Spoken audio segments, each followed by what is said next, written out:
guys, welcome to Razorback Rewind. I'm here with Omaha's own Cam.Kozeal, a.k.a. Cam.Kozeal.Outdoors. Welcome to the podcast. How does it feel? It feels good. This is a really fancy setup. I've Right. never been on a mic like this, and this is going to be fun. Awesome. Well, let's just dive in.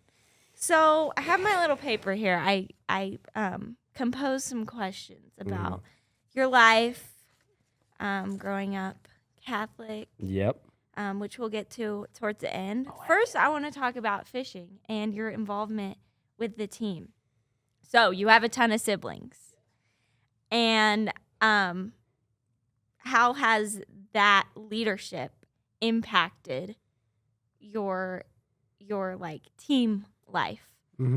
Because you're the oldest, right? Yep. I'm the oldest of 7 kids. So Carson, Drew, Aubrey, David, Elizabeth, Matthew, Peter. Shout out. So those are all going from like oldest, youngest after me, of course. But grew up in Omaha with all of them. My dad built a wiffle ball field. We were outside cats. We spent a lot of time outside. The only time we ever really were hanging out inside is if we wanted to build Legos. Love Legos, especially Star Wars Legos.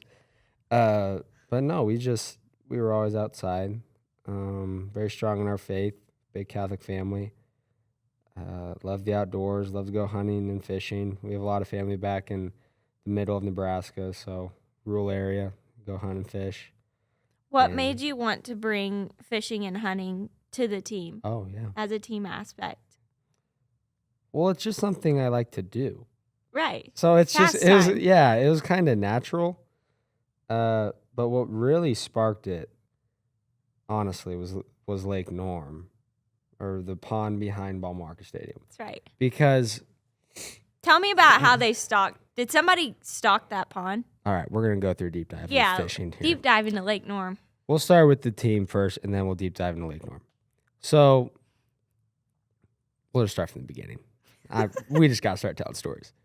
So Coach Thompson sends me a picture when I'm on the recruiting thing out of the portal of 3 guys with a bass at the baseball field, and I was like, hold up, wait a minute, this is pretty cool. So I got to go test this out for myself. So I commit to Arkansas. That was it. I'm just kidding. There was a lot more that went into it, and we can talk about that if we want. But saw that, and after practice in the fall last year, one day it was like one of the first days. I was like, I have to try this out. I have to see if this is real. And I went out there, and within I'd say 5 or 6 casts, I caught a bass. And it was probably about the size of this stuffed animal. It was probably the same exact size. It was probably 1.5 pounds, maybe a little less than 2 pounds. Very healthy looking, fat belly, largemouth bass. And I was like, there's hope here. There's something going on here. There's magic in the air. There's magic in the water. So caught that fish, and I was like, this is awesome. And then I caught it, and then I told some people in the locker room. And then, competitive baseball players, they're like, well, now I want to try. You can't be the only one. So then a couple of us started fishing, and it's just kind of something that brought us together, and we kind of started fishing around Fayetteville, and it was just really something that I think brought us together. That's not something that happens every day on a team where you have a lot of guys spending time outside the field with each other. So it was very special, and it was cool. But let's deep dive into fishing. Okay. Fish can get into anybody's water. This is when I've come across this trail of being an outdoorsman also, it's one of those things where people are always like, well, did you stock it? And people have this obsession with stocking fish. True. They're like, well, did you stock that pond? Is that pond stocked? Calling me out, yes. Well, it's just like a lot of people that say that. And it's not ignorant. That's the wrong word. That's the wrong word. Okay. But it's like fish get into so many different bodies of water just naturally. So fish survive. Right. Fish eggs get on a duck's feet. The duck flies from one pond to another, waddles its feet around. Fish eggs get dropped into the water. Right. There's a flood, a really big rain. Water really rises. takes a fish over a dam, takes a fish over a natural dam, a bunch of logs or something, gets into another ecosystem, goes through a stream, that stream connects to a river, that river connects to a lake, boom, there's fish in there now. The circle of life. It's the circle of life. And there's a million different ways that can happen. They can go through rain. They can go through poop. That's kind of crazy. Like there was a study that was done where fish eggs can survive through certain types of waterfowl's digestive systems. Wow. So say if duck ate the fish eggs or something, like a piece of grass, but there's fish eggs on it, it goes to the digestive system, they poop it out at some random pond. How they can interesting. survive. So there was always fish there. In a history of Lake Norm, that was a bigger pond before it is now. It's shrunken. And then before there was even Baum-Walker Stadium there would have been water there because, I mean, you look at the layout of campus, we're on the hill. Right. And it's just a gradual slope all the way down to Baum-Walker, so it's a lowland. So there would have always been water there naturally since the dawn of time. That's awesome. So it's just, yeah, there would have always already been fish there just naturally from nature. But to answer your question, we might have put a couple of fish in there with some help from a teammate's dad. So long story short, yeah, there's fish there. Okay, so I want to get into the summer in Cape Cod. Yes. Was the Cape new for you? No. No. So it's my second summer in the Cape. Right. First summer in the Cape, I spent every single day in the Cape. I was there from day one till Game 3 of the championship series when we lost. Which was kind of annoying because you stay the whole summer and like we're going to win the championship and then you lose on the last day. But that was tough. That's tough. No, I was there that freshman summer and then I was there for a couple weeks this summer and I love going to the Cape. So you knew your way around before? Because I was going to ask about your like fishing takeaways you had from the Cape and how I don't know, different it is from down here in the South. In the Cape, it's very so I'm not a big saltwater fisherman. I don't like sharks. And I don't have the expertise within it. Like I've done it a couple times and I've caught some fish, but there's skill in it, but I think there's more skill in catching bass and stuff in freshwater sometimes, or I'm just more aware of how it works, I guess. I don't know. Right. But no, I found there's freshwater ponds up there in the Cape.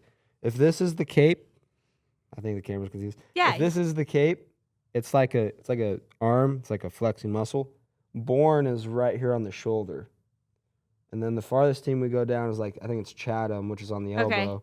And then Providence to P-Town's up here on the fist. So like I was all the way down here, and then we'd say like Boston is like right here. So I was only an hour away from Boston, so we went to some Red Sox games and stuff. That's fun. But no, there's a lot of freshwater ponds just on the Cape, so we would go fishing all the time. And that was a cool way to get to know some guys from other teams because you're playing with kids from different teams from across the country, and it's kind of something you can kind of go do on your off days together. And some guys like to golf, and some guys would go fish. Some guys would go to the movies and go to the beach. But yeah, no, water's really clear up there, super clear. And when it's clear, you want to use something like this. Very natural colored, looks kind of like a worm. You wouldn't want to use necessarily something that's really black. You can't see it. Well, no, they can see it really well. Okay. You want to use dark baits in dark water. It just contrasts better. I know that sounds like that's complete opposite, but you want to use dark baits in dark water and stuff that vibrates and moves. Like that'd be really good in dark water. Frog, you can use that anytime. This, you can dark water. You can use any water. This, if you want to catch a 10-pounder. Monster. Yes. Dinosaur. A dinosaur. Yes, exactly. But water's really clear. You want to use natural colored baits, something very finessey, something that's very subtle. You want to be very patient. So I guess that translates to down here. Usually when you fish more patient, you catch more fish. Patient fishermen catch more fish. Awesome. Okay, so let's get into your YouTube channel. inspiration. What's your inspiration about starting the YouTube channel? I know it's like your pastime. Yeah. And like what binds you with people, binds you together with people? Mhm. This could mean like your family, your Mhm. girlfriend, your teammates. Mm-hmm. So one day someone was like, I don't even remember who it was, but it was in the locker room, and they were like, "You fish every day. What if you filmed a video?" And I was like, "Light bulb." I was like, "Light bulb." And I was like, "Sure, I'll try it out."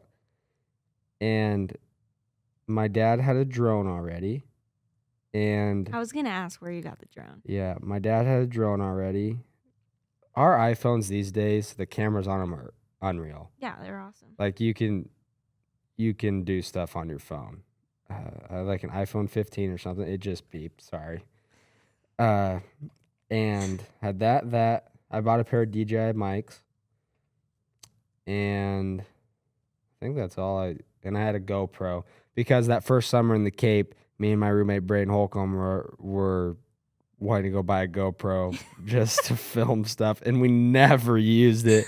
So I got yelled at from my mom and my girlfriend. They're like, "Why did you buy that if you never use it? It was expensive." And I was like, "You Well, guys are right. Just wait. Just wait." They didn't know. Okay, so what has been the most fun video? Because I'm a subscriber. I watch. Let's go. And I really love you like in between regionals and super regionals, y'all went out to that creek or whatever and started fishing. But what has been your most fun video for you? Most fun video.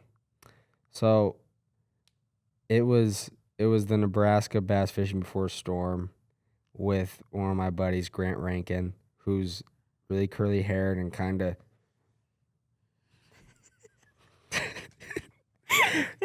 he's fit, but we joke about it that he's got it.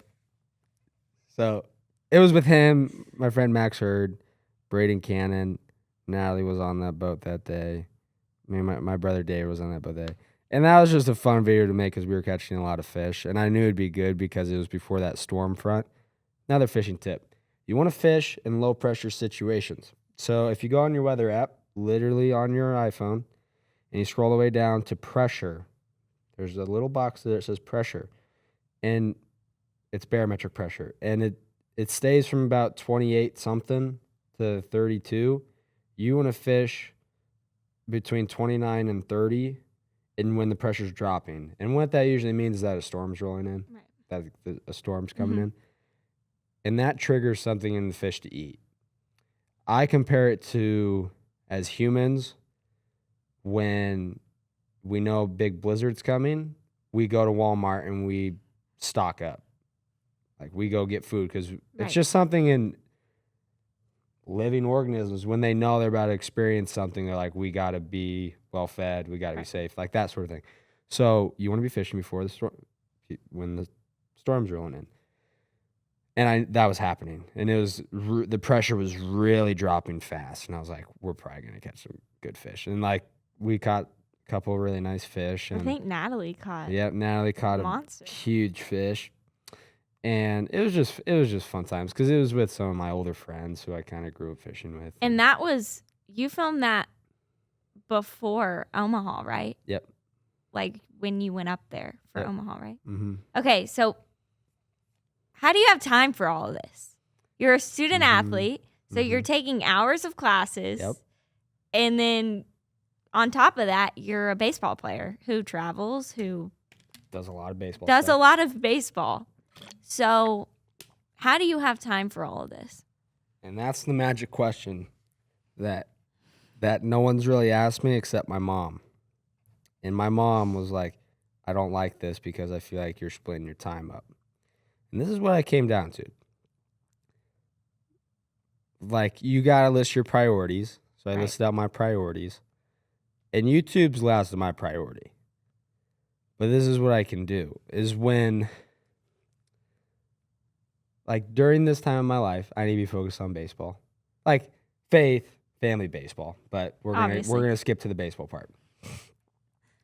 You need to be doing what you need to do to be successful at baseball. So like I wake up pretty early and I go do baseball stuff. Like this morning I was with Carson Willis and See Willie. C. Willie and Luke Cornelison, and we were working on double play feeds. Like I was doing stuff at third, Luke was doing stuff at third, and we set up a cone on like a screen, and we were working on our feeds to second base because sometimes my ball cuts and then goes to the wrong side of the base, and Coach Van Horn does not like that. So we need to make it so it goes on the second baseman's this shoulder. So I needed to focus on getting my ball a little more to my right, second baseman's left. So like that's what I was working on this morning. But you got to put in more time on baseball than doing YouTube, because YouTube's not really anything cool. What is cool about YouTube though, and I don't know if I'm allowed to say this, but it's kind of a mastermind plan, is since I can make money off of ad revenue and other things, like I can create revenue, I can have tax write-offs. So a lot of stuff I do outdoors-wise, which is what I love to do. Like some guys like to play video games and go golfing. Like you just have your hobbies. Like right. Hunting and fishing is my hobby, and it's an expensive hobby. So if you can make some sort of income, have tax write-offs to do what you love, heck, baby, that's pretty cool. We're rolling. So that's a benefit I've definitely found from it. But the time aspect, I don't edit my own videos. Heck, I know some people who do edit their own videos, like in the outdoors world, and it takes a ton of time. Oh, yeah. Like, I'm sure you would know because you're around cameras all the time, but I don't use my own editor. I also think about it in the way, like, if you want brands to, like, want to connect with your brand, you don't want your stuff to look bad. And how has that gone? I mean, on the NIL side and on the brand deals, like it's opened up a different avenue for you to showcase different brands. How is that? What does that look like?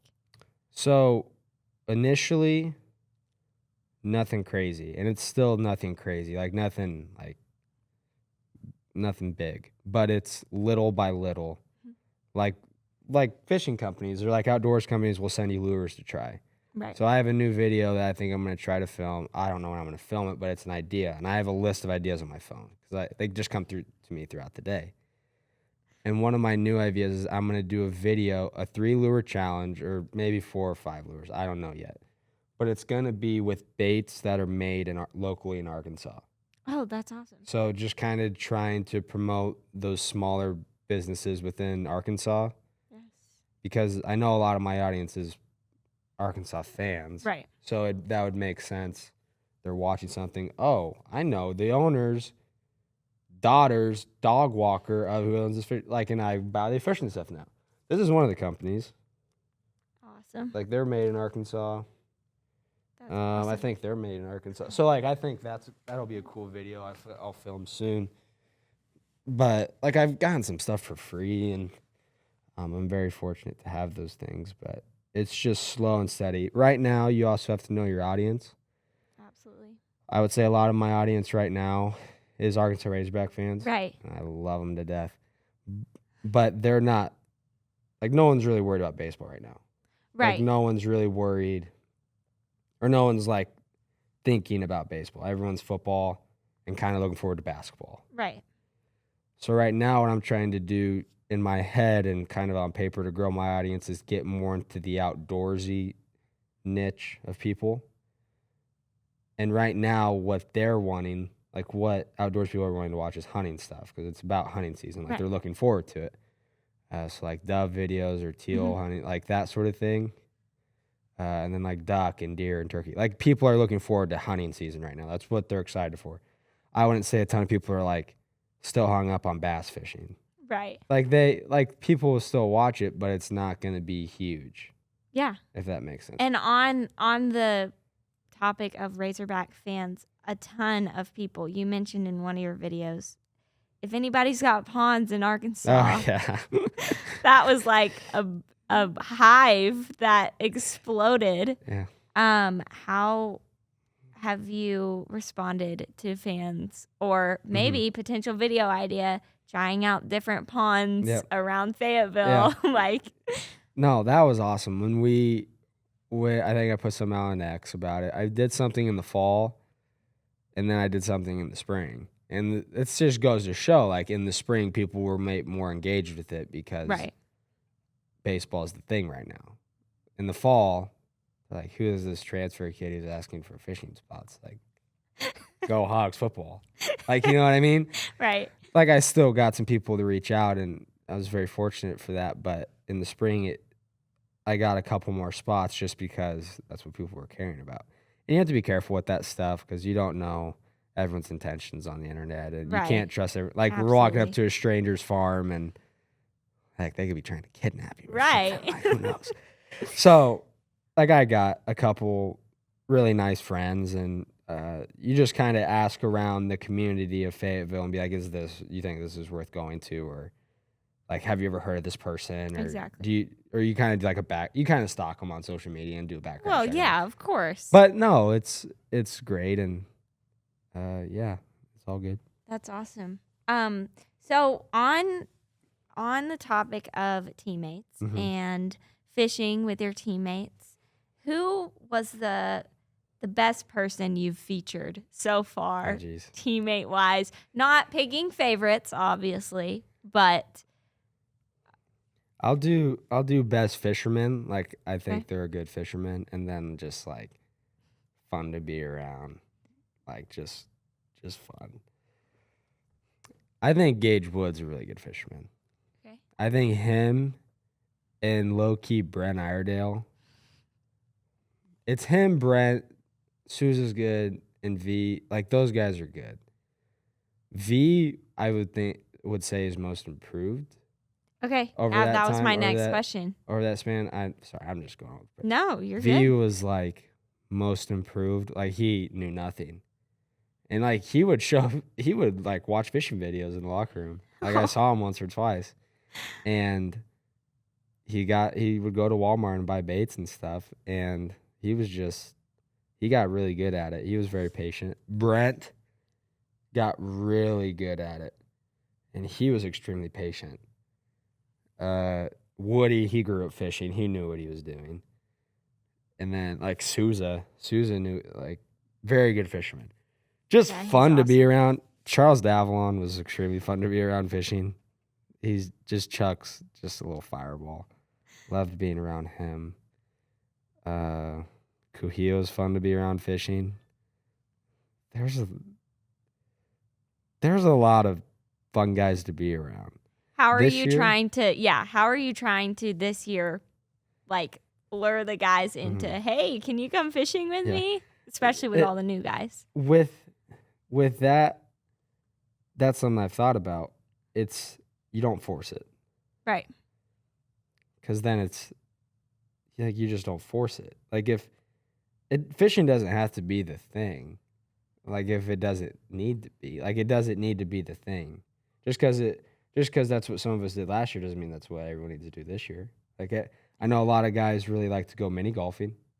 So we go mini golfing. Like, that can be the thing. Awesome. Or you can have multiple things. It's just, you don't, like, hey, we're going fishing at this You're time. on the team now. You have to go fishing. Like, no, that's not what it's about. It's just, it just gives an outlet to guys. And what the beautiful thing about Lake Norm, how it's so right there, is like, if you need an escape for a second, a mental escape, or just to go sit by the water, you can do that, and it's just right there.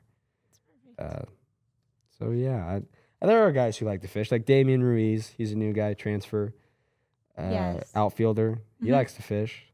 Mike Anu, I know Mike Anu, maybe Brendan and Damian. Like, they went up to Bass Pro Shops and bought new rods. Like, Micah Progress. actually snapped his yesterday in the locker room. Oh, great. Accidentally, I think. Oh. It was in the trash can. I saw it, so Oh, no. we'll need to get him a new pole. But they go fishing, and Sousa obviously goes fishing, and Kuhio and Tyler Holland and me and Brent Iredale's here in the off season, so he went fishing with me yesterday. So, I mean, you don't force it, but it's just something to do. That's awesome. Mm-hmm. I want to transition to Catholicism. Oh, heck yeah. Because you grew up Catholic, obviously, huge family. I grew up Catholic. Let's Praise go. the Lord.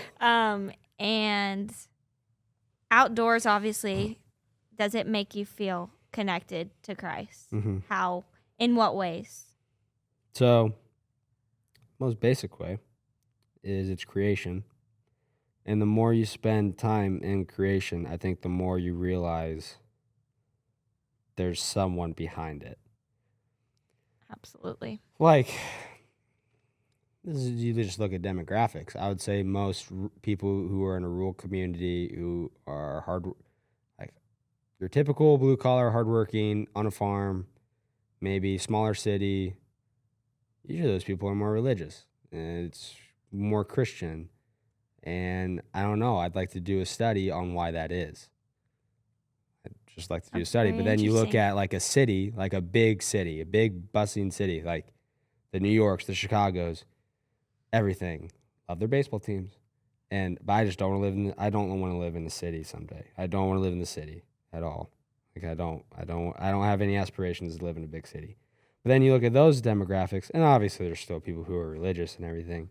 But it seems like there's a lot more bad things that go on. But I don't know. You just, when you're in creation, It's man-made versus exactly creator-made. creation, exactly. So I think cool things when you're sitting by the water and you see a little fish swim by and you see a bigger fish come eat it, and then in a split second a bigger fish comes and eats that fish, which I've seen happen before. It's just like, oh my gosh. God called this good. Right. Like, it is good. Like, he literally said that. Like, it's not,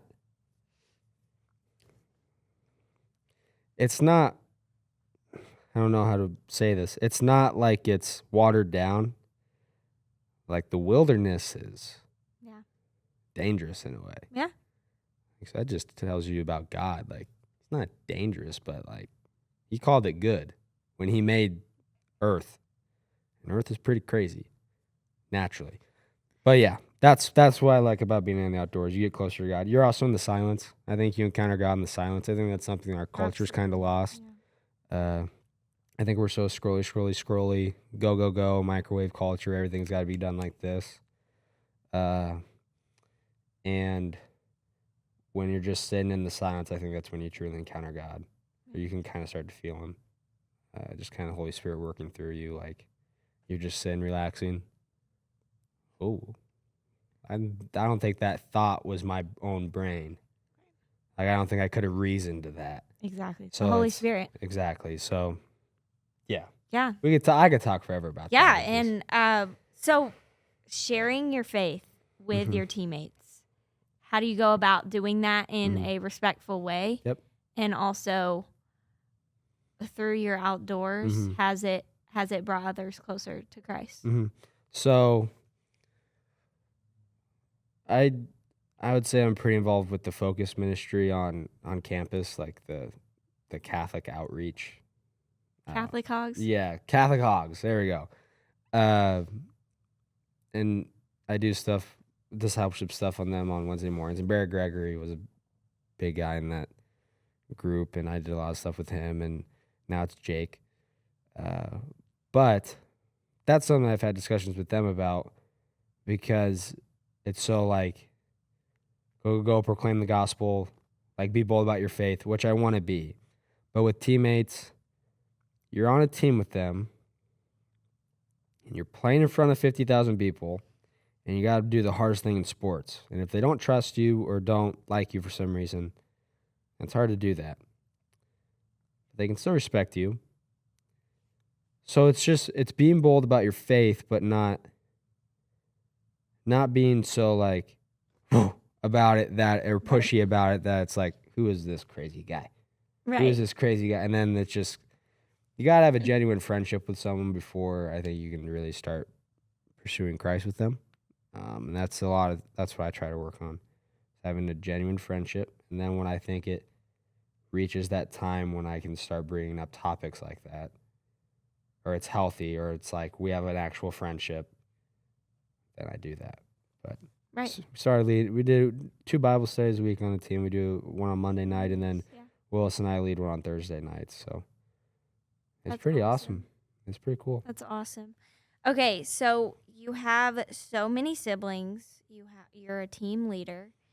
I kind of want to talk about pride and confidence and how pride can take over confidence. So as a role model to your siblings, to your teammates, how do you differentiate pride from confidence and having confidence in the Lord? Okay. So, confidence on the baseball field. I honestly want to feel like I'm the best player ever to play the game of baseball. And it's almost flirting that line of cockiness. And it's more internal than external. Like you don't need to Right. you don't walk around telling everyone you're the best. That's just something within you that you know, and you're confident in yourself, and you're confident in your preparation, and it's just go out there and let it loose. Like that's being confident to me. What then sets in sometimes after games or outside of the lines or when you're walking around is pride. And you have to be very conscious of that. Conscious of that. So how I try to combat that is I like to journal. Yeah. So I journal a lot. Sometimes when I'm not supposed to in class, when I'm supposed to be actually taking notes or I do that too. Paying attention. Like I'll just journal about stuff. And I'll just go through my thoughts. And then I'll pray about it. Like I'll pray about it with what I wrote. Right. And usually God will convict me or not. Like usually I'll know like if I'm being prideful or if I'm being humble. But the people who know me best, so I'd say like my girlfriend or my mom, my dad, I'd say Max Hurd, people who know me best, they call me out on it when they see it. Or sometimes when we'll be having a conversation, they'll be like, yeah, you should. Or like when we're just having a conversation with each other, like I'm like, yeah, okay. So, yes, confident in the Lord, though. So that's where all confidence really comes from, and it's a godly confidence to know what you're doing in this moment is what, like it's God's plan for you. It's what God wants you to be doing. And that's why I love playing at Arkansas, because I think God wants me to be here, and he has me here for a purpose, and it's what I should be doing in his plan for me. Like, I think it's part of God's plan for me to be playing at Arkansas. Like, it has a purpose, it has a meaning. Yeah. Like, going through the transfer portal, that was really hard because, like, me personally, I don't know if I really want to do that. Like, I didn't know. I was like, of course, during those decisions, you take it up to prayer and you go to Mass and sacraments and everything. And you really feel like, oh, God, he's calling me to do this. So, yeah. That's I was awesome. Like, so you kind of follow his plan. You have a relationship with him. He'll put you where you want it. And that gives you confidence to know that you're following his plan. If that makes sense. Yes, it makes total sense. Because you can mislive your life. And I don't think a lot of people understand that. I read this book. It was the Matthew Kelly book. It's The Ordinary Voices of God. And it talked about that. It talked about having godly confidence and how there are some people who are misliving their life. They're not following God's plan. And maybe they know that, maybe they don't. But that's always a fear. Yeah. You're not living God's plan. Okay. We can keep going. You're doing great. I have a few ending questions for you. This is kind of a deeper question. Oh, I love deep questions. Cam, what do you want to be remembered for? I want to be remembered. It's like an ice cream cone. I want to be, so let's rewind for a second. Charlie Kirk just died. Yeah. And there was an interview I saw of him, and I think he's having an effect on a lot of people right now. And he said that he wants to be remembered for his boldness of faith. Mm-hmm. And that kind of convicted me. Back to the teammate thing. And it's something I've been praying and I'm trying to work through this year because last year I thought I did a bad job of it. It was like discipling teammates and actually, like I'm trying to lead a Bible study. I'm trying to do these things. I want to be remembered for my faith, and I want to remember that he was a better person than he was a baseball player. Like, in the end, I think nobody will care how many home runs or bases you stole or errors you had or hits you had or any of that good jazz. I don't think people are going to remember that. And I don't think anyone ever really does. Unless you're like Mickey Mantle or something. I don't know. Like I'm sure people remember his stat line. But I think people will remember the way you made them feel and what your values were and what you stood up for. Like I'm extremely pro-life. And I'll share this on camera because I'm trying to be more open about it. Absolutely. But the reason I play the game of baseball and why I want to work so hard at it, or rewind again. 8th grade, went to a Florida Baseball Ranch camp in Lincoln, Nebraska, and Randy Sullivan was in charge at that time. If you're a baseball player, you should look into doing that stuff. We could talk about that for an hour too. Anyway, went to that. Randy Sullivan said you need to find a bigger why to why you play the game of baseball if you want to go far. And that really hit me because at that time, I was like, I just played baseball because it was fun and I did it with my friends, and that's what I You didn't played know the with football. meaning behind Yeah, it. I didn't have like a bigger reason why to play baseball. I was like, it's fun. Like baseball is cool. And in that, I probably took a month to figure that out. And then I remember Randy Sullivan said you need to tell somebody about it. Like you need to tell one person why you play the game of baseball. And I was like, all right, I guess I'll tell my dad. So we were hunting out at the Borough Farm on our farm, and we were walking from the blind up to the house, and it was like right at sunset. Like it's a pretty concrete moment or memory in my mind. And I told my dad, and I turned to him and I said, I know why I want to play the game of baseball. And he goes, oh yeah, why? And he was like, he's like, oh yeah, why? I said, we're going to get deep for a second, and I don't want to cry because usually when I talk about it, I cry. And I said, I want to play the game of baseball because of the millions of kids who were aborted in their mother's womb. And I'm sure at least one of them would have loved to play the game of baseball or do what I'm doing at this point or really anything. So that's why I play the game of baseball, because there's probably a lot of people, a lot of the unborn, and maybe there wasn't a lot of them, but maybe at least one little boy or one little girl would have loved to play college baseball or play college softball. Yeah. So that's kind of my bigger reason why. That's why, like, if I wake up in the morning and I'm like, I do not want to go do baseball right now. You got to think. I think about that. You get to. Yeah. Yeah. And I think about that. I'm like, there are literally children in the womb being murdered right now. And I'm mad that I have to get up and go practice at the freaking Fowler, the best indoor facility in the country. Like, give me a break. You're never having a hard day, like, ever. Like, that's something I've been learning. Perspective. You never, ever have a bad day. It's always, Coach Thompson talks about this. You're always having a bad day compared to what? And then you think about it, and there are people in so many bad situations right now. Like, you're never having a bad day. There's always someone having a worse day than you. Which I don't know if that's right to say, but, like, there's always someone having a worse day than you or in worse circumstances. No. Yeah. But that was good, Cam. Okay, so what do you think a viewer watching this should take away from this podcast? What do you have going on? What do you want to promote? What should they take away, Cam? I think they should just take away that they should subscribe. That's right. I'm just kidding.